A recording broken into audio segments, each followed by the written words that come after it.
C'est une crise politique qui d'abord existe depuis plusieurs mois, mais l'annonce du retrait de Moqtada Sadr l'a aggravée dans la mesure où ses partisans ne s'attendaient pas à cette décision. Ils voulaient absolument que Moqtada Sadr continue son bras de fer avec le gouvernement. Moqtada Sadr surprend tout le monde, il annonce sa démission, son retrait. Mais c'est ce qu'on ne comprend pas, parce qu'il y a encore quelques jours, il semblait vouloir mettre à plat le système confessionnel pour prendre le pouvoir, le cœur même de l'appareil d'État irakien. Pourquoi ce revirement? Aucune de ces demandes n'a été acceptée par ce qu'on appelle la coordination chiite, ni les autres d'autres partis politiques, c'est-à-dire la dissolution du Parlement, de nouvelles élections et bien sûr le retrait de tous les ministres qui ont gouverné l'Irak depuis la chute de Saddam Hussein.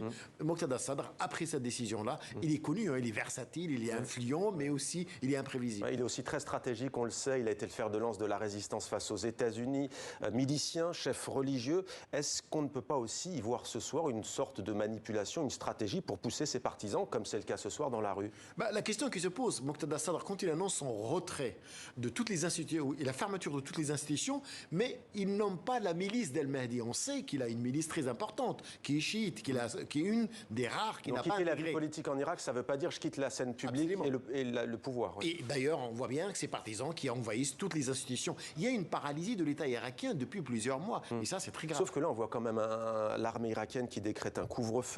Est-ce qu'il peut y avoir un coup d'État en Irak ? Le coup d'État, c'est très difficile parce qu'on sait très bien que les partis politiques sont très influents et que même l'institution militaire, il y a certains quotas. Il est très difficile d'aller, en tout cas, au-delà d'un certain consensus. Ce qui risque de se passer, le chef du gouvernement qui est quand même accepté par tous les Irakiens, il va prendre encore des décisions importantes, c'est-à-dire la dissolution probablement du Parlement ou la reprise de la vie politique sans Moqtada Sadr, mais rien n'est encore sûr. Il y avait des acteurs qui soutenaient ce monsieur, Moqtada Sadr, comme l'Iran. Ce n'est plus le cas, semble-t-il.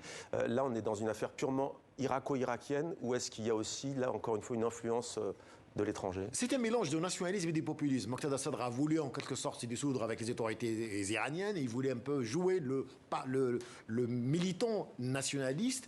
Il a demandé une opération main propre. C'est-à-dire ces demandes, elles sont très difficiles pour la population irakienne et par le système politique irakien. Changer en profondeur un système politique irakien déjà fragile, c'est un peu trop demandé de la part de Moqtada Sadr. Et très court pour finir, l'Irak peut-elle parvenir à une stabilité politique au vu de ce à quoi on assiste ce soir? Oui, il peut.